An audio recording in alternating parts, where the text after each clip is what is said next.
In this video, I want to talk to you a little bit about boundaries and setting them on this journey of coming out later in life as a lesbian. This is a topic that came up in a weekly Zoom call inside the late life lesbian community that I run. And so, yeah, I wanted to just kind of discuss and share this with you so you can start working on setting boundaries on your own journey in this. And if you're new here, this is the Late Life Lesbian YouTube channel. My name is Emily Better. I'm a late life lesbian myself and the late life lesbian life coach. I went through this journey and process of realizing I was a lesbian. Later on in life, while I was married to a man, we got divorced. I came out, and now I work with other women who are on this journey to help them figure out what's right for them and navigate through this. So, as I mentioned, I want to talk to you about boundaries. Boundaries are really important and they are something that we hear a lot. And kind of want to explain sort of how to set boundaries and give you some examples of boundaries so you can kind of get an idea of really what these are, what it looks like, and can start applying them in your own life and on your own journeys.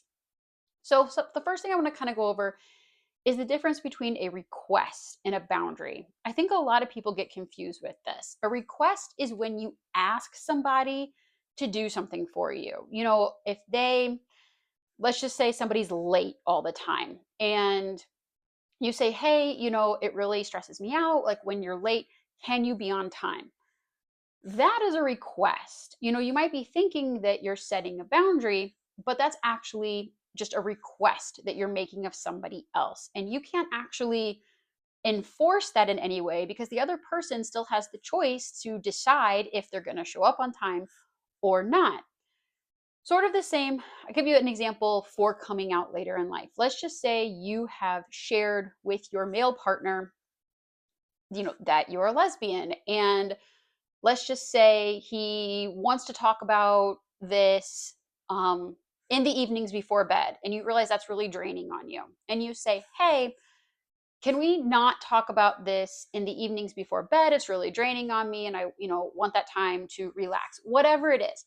Again, you're making a request. And a lot of times people may push back against that request. Now, the difference is a boundary is the action you're going to take sort of in response to what somebody else does. So just to kind of keep going with it, in the first example, if somebody is consistently showing up late, the boundary that you set could be, if you show up late, I will no longer make plans with you. Maybe it doesn't need to be that extreme, but the action that you're taking is, I'm no longer making plans with you. It's what you're going to do in response to somebody else's action or behavior. So again, to go back to the example of, if specific to this journey, if your male partner is wanting to consistently talk about things before bed and you've made the request and said, can you please stop?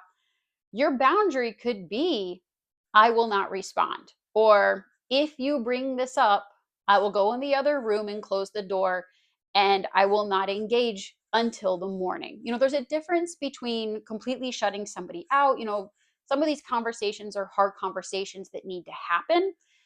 But if you have a boundary that you need to set, because let's just say it's at night before bed and you're like, no, say you work or you have kids and you have to get up early. And if you stay up really late talking about all of this stuff and it really drains on you and you can't do your job well, or, it affects either your responsibilities with your kids, whatever it is, that's where you need a boundary, an action that you're going to take that says, if you come to me at night to talk about this, I will not engage, or I will go to another room and I will close the door, or even I will leave, if that's a possibility. It's an action that you're taking to enforce what you need for yourself. And again, you have to be kind of open to say, you can't just completely shut somebody out unless that is a boundary and you're dealing with a very toxic individual and it gets to the point where you just say, no, I am not talking, and you're cutting somebody off.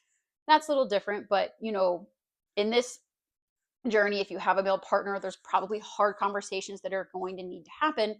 But planning a time, mutually agreeing to something, finding a time that works for both of you, whatever that may be, it has to be sort of something that you're both willing to do, not just one person asking and demanding all the time. And if that's the case, that again is where a boundary comes in place. So just keep that in mind. Boundaries again are really important. They're there to help protect you. And I know that you might feel like you're being kind of a jerk or something when you set these, but you're not. It's there to keep you safe. It's there to keep your mental health and your emotional health just regulated and taken care of. And if anybody actually has a real problem with a boundary you set and is pushing back and fighting, that's it. Like, that's a sign of sort of manipulation and control. They want to have control over you in that situation, or they're just kind of threatened. Maybe they're used to being able to dictate it. And when you start to stick up for yourself and say, no, if you do that, then I'll do this, and you follow through, they're going to start to realize they can't get away with those things anymore. And they may not really like it. But when you stick with it, this helps people learn how they can treat you and the type of treatment that you're willing to tolerate and what's acceptable to you. So feels a little weird to do it at first, but they're very, very important. They're great to just have in all of life. And again, it's there to protect you. You're not being mean. You're not being a jerk. It's there to keep you mentally and emotionally safe. Okay. If you're needing some help with this or just want to talk and connect with other people, you can check the links below. You can come join us inside the Late Life Lesbian community, where we have a weekly group call and have the opportunity to kind of talk through some of this type of stuff and other things in between. Or you can book a one-on-one call and we can go ahead and work together, figure out what's maybe the right boundaries for you, or just any other type of help that you need on your journeys. Again, those links are below this video. And if you haven't already, please like and subscribe so you get notified whenever I create a new video. All right, thank you so much.